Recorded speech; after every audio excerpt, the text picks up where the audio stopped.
I named this channel The Veto because I think the people have the ultimate veto power. That's great. It's our freedom. We have the responsibility Yeah. to watch over society, to veto the bad ideas in the ballot box. That's good.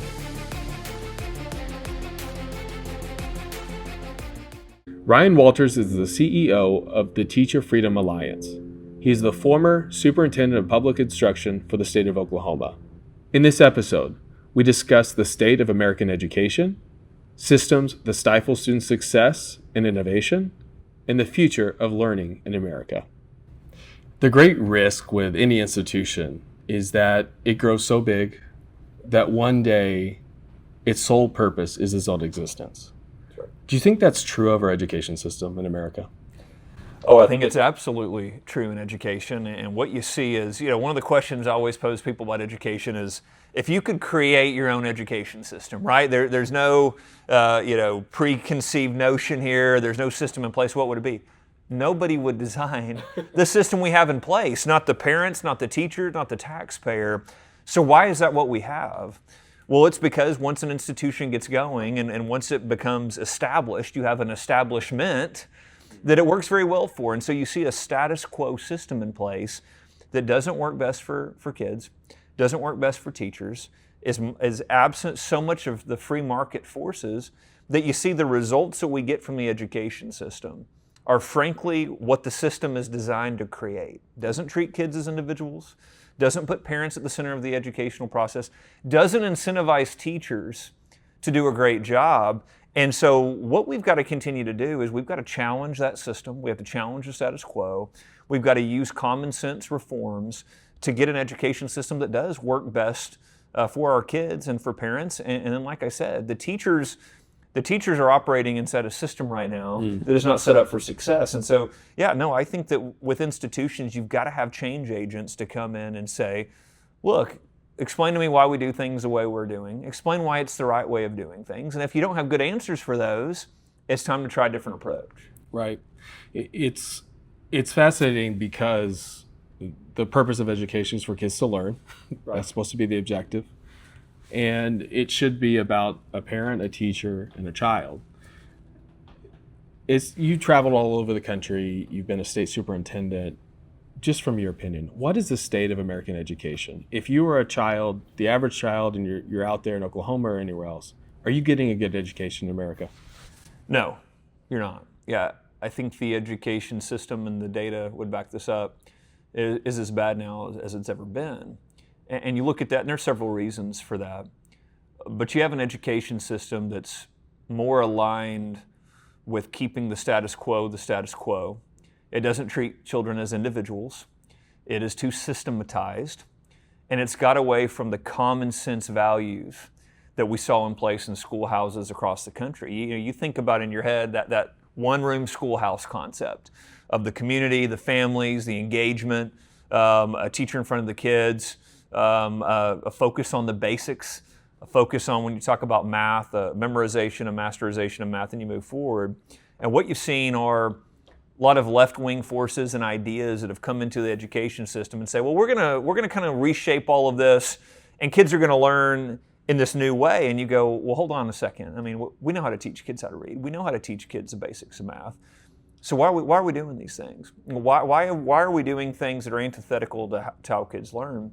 And then you look around and you go, well, the system is perpetuating that moving forward. And so when you try to go back to those values, when you try to go back to a system that saw success, you see this dramatic pushback. And so even though we all see the test scores, we all see the performances, and we go, well, it needs to be better. When folks come in and say, well, let's take a deep dive into that. Let's talk about what change can be. Let's talk about how we put parents more at the center of their kids' education. Let's talk about what mastery of math looks like. Let's talk about how we measure that. There's just tremendous pushback. And this is red state, blue state. This is all 50 states. One of the things that I always point out to people is Massachusetts. You hear people talk about Massachusetts having great test scores. Well, still in Massachusetts, half the kids aren't proficient. Yeah. That's the top state according to a lot of the test scores. And so you go, something is wrong with a system when that is, you're allegedly the best performing state. And so it's not good. And what that means is it means a much weaker country economically, because you don't have kids living up to their God-given potential, so they're not able to enter the workforce and achieve what they can. And then frankly, it causes a breakdown of the family unit, because you don't have kids that are growing up having cohesive families. You don't have kids that are finding that joy that comes with aligning to those interests. And so you got a much weaker country, and that's what's really scary when you look at the trajectory 10, 20, 30 years out. If we continue down this road, how much weaker is our country? Right. And you talked about the heat that, people like yourself, frankly, who are reformers, and President Trump, for example. Yeah. I equate a lot to healthcare in the sense that we've got some of the worst outcomes in the world. We spent the most money of any nation in the world. It's kind of the same idea on the education front. There's such resistance to trying something new, even though, we're doing such a great job right now, aren't we?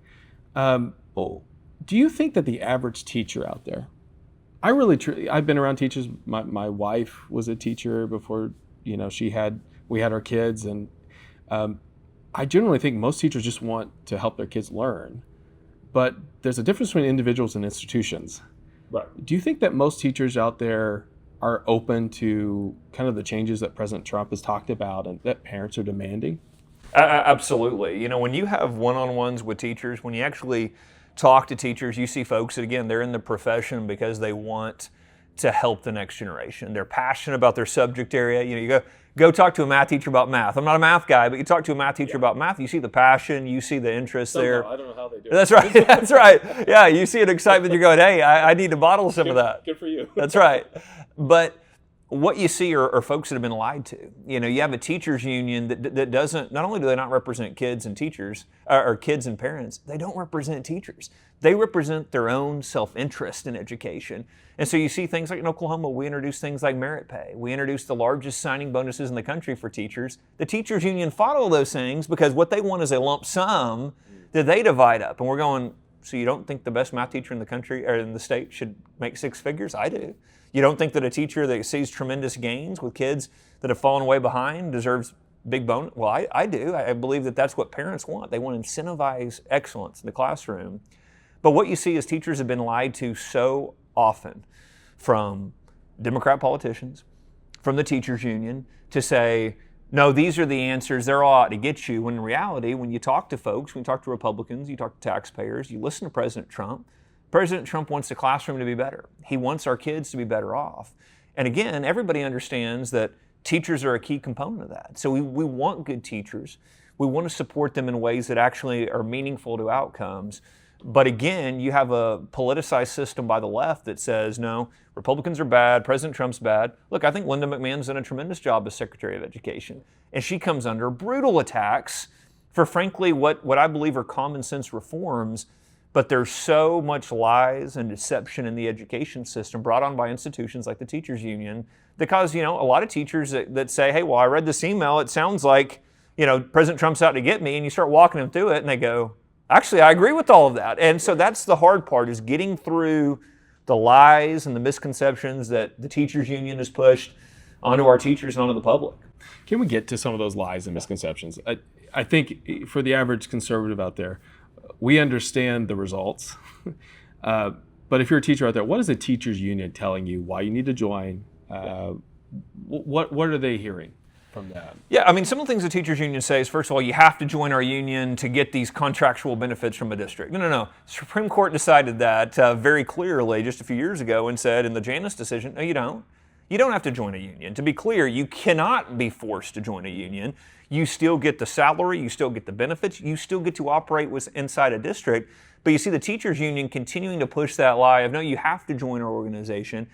And the other things that they push is, again, the Republicans, the Democrats are out to cut your benefits. They're out to cut your salary. They're out to gut education. And I'm going, you're not, again, that's not what they're saying. President Trump has been crystal clear. We're here to cut regulations. We're here to cut bureaucracy. We're here to end the Federal Department of Education, which, again, the unions have claimed, well, that means all these bad things are going to happen to you. And I'm going, no, that means we're not going to pay a bunch of bureaucrats in D.C. More money gets to go to districts directly. More money can go directly to teacher pay. More money can go to outcomes. And less is dictated to you from D.C., which you would think, Republican, Democrat, liberal, conservative, you would think you don't want D.C. running education. Right. But for the unions, that was the number one thing they asked for from Jimmy Carter. They wanted a federal Department of Education so it could be weaponized for their means of what they wanted. And so that's where you see them fighting that when, frankly, I don't know anybody, when you really talk to them, they go, yeah, I think a bureaucrat in D.C. should tell me how to teach kids in a classroom. I mean, it's an absurd thought. Right. Not to mention the federal strings that are attached to all these dollars. Do you think, would it be fair to state that the average American child would benefit greatly from having education returned to the states? Yeah, absolutely. I mean, you just think about it. A bureaucrat in Washington, D.C. making a decision on what a schoolhouse in Oklahoma, in Texas, Florida, I mean, that's absurd. Frankly, a lot of times you see this in a local school. An administrator sitting at central office dictating to a teacher in the classroom is really, frankly, absurd. So it's even more absurd coming out of D.C. So absolutely, you would see benefits for students dramatically increase. You're going to see an education system that's more responsive to parents and more responsive to the needs of the local community. You know, I love when you see schools developing programs that are very meaningful to their community. When you see schools that are developing workforce initiatives that are very localized. Those are things that get very difficult to do when you have all these strings from the federal government that say, well, if you want the money, you got to do these things. We're not even getting into all of the things like the DEI connections they have there, the absurdity of the transgender content that they've attached to math lessons. I mean, you think about the absurdity of, I actually was on the phone with a teacher last night from Colorado, a math teacher that was telling me about an initiative that, again, their administration was pointing to federal strings from 2 years ago that was injecting transgenderism into her math classroom. I mean, the common sense has been lost in D.C. for a long time. And you see President Trump doing a great job of bringing it back. But yeah, absolutely. The kids benefit, parents benefit, and again, the teachers benefit from a more localized education system. I want to talk about what you're doing now. You're doing some very cool work. Tell me about the Teacher Freedom Alliance. Well, what we saw a few years ago is this public sector employees began leaving their unions. The teachers were the slowest group to leave. So it was nearly 4-1. We saw other public sector unions losing members compared to the teachers' unions. So we began doing a deep dive. Well, why don't you guys leave? The Supreme Court said you don't have to stay. They're not doing anything for you. They're taking your dollars and they spent $400 million on Kamala Harris's race for president. Then you start talking to teachers like, well, I didn't know that. I didn't think I was paying for a Democrat candidate for president. Well, why don't you leave? Well, they said a few things. Number one was the concern around, do I still get all of my contractual benefits if I leave? The answer to that's yes, absolutely. The second one is, well, what about liability insurance? What happens? There's all these horror stories of what if I get sued? Do I have to go pay an attorney to come represent me? And we said, well, we can offer liability insurance. It's not a big cost. They're upcharging you dramatically if that's what they're claiming.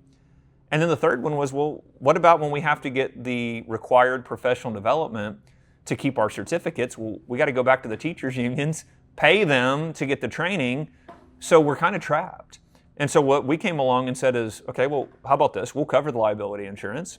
We'll provide you the best professional development in the country. We'll partner with all the top groups around. We'll offer that to you for free. We want you to learn and improve your craft. And lastly, you're never going to see us using your dollars to go out and support crazy left-wing politicians. You're never going to see us hosting Drag Queen Story Hour with your dollars. It's going to be a focus on academics, and it's going to be a focus on values that actually improve education and improve the country. And so we've already seen thousands of teachers from all over the country go, yes, that's what, when we join an organization, those are the type of things that we see. So it's very exciting. It's very encouraging to see teachers from every state in the country joining in the numbers they are. How do you reach out to those teachers? Is it just mass media?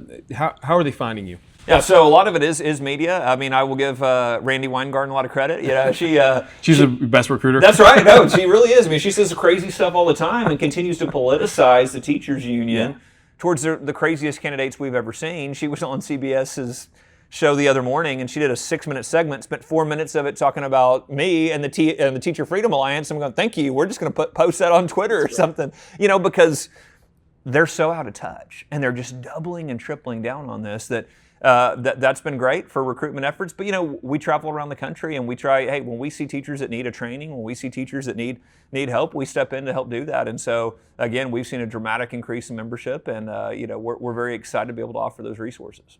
I want to talk just a little bit, switch gears, and talk about the future of education. What does it look like 10 years from now? What do you think education looks like in America? I think when President Trump is able to get his reforms in place, eliminate the Federal Department of Education, once we eliminate teachers' unions, which I believe has to happen, because if you eliminate the Federal Department of Education but keep these unions in place that continue this behemoth and continue to press down on our education system, left-wing ideology, it doesn't go away. And when you've actually now have 20 states that have school choice. Very excited to introduce that in Oklahoma, very excited to support that across the country. So you actually have a free market. So if a school does better, more parents want to go there. So that's a benefit to their kids. And then the school systems, and this is kind of the forgotten part, then the other schools improve because they want parents to come to their school. As you begin to see that grow, what I think you're going to see is you're going to see reading proficiency, math proficiency go up. You're going to see a stronger economy. And then the other thing that I think sometimes gets lost in the conversation is one of the key reasons we created public schools in this country was to continue the republic, was to create an informed citizenry on what is America, what is American exceptionalism, what are the responsibilities of citizenship. And that's been lost. And you see a lot of times young people today, you see some of the protests that go on, you see the burning of buildings, you see all of this kind of entitlement culture that has seeped into parts of the country, and you go, okay, where did this hatred for America come? Where did this anti-Americanism come? And you see some of the things that have been taught and shoved on kids in our school system, and you go, okay, that's antithetical to the point of a school system. The school system should be teaching the Constitution, should be teaching the Declaration of Independence, should have kids diving into primary source resources where they actually don't just hear about Thomas Jefferson, read Thomas Jefferson.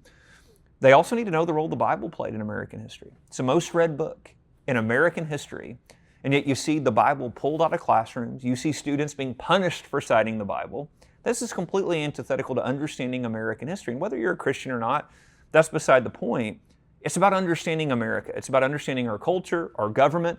What did the individuals throughout history say when they put together a government and a society that has stood the test of time, unlike our European allies, unlike countries that took experiments into communism, socialism, Marxism? So what makes us unique? What did the founders say when Benjamin Franklin said we're a republic if you can keep it? What were they saying we need to keep? It's so essential that we pass that knowledge on to the next generation so that they truly understand, not only understand, love, and then frankly, fight for those values. I mean, one of my favorite things to do, I love studying the Constitution when I was a history teacher with kids. I loved that founding era. But one of the other eras I loved to cover was World War II. You'd read the letters from these soldiers, and they would talk about, they're leaving their farms, they're leaving their family. Why? They were very, very clear in their letters.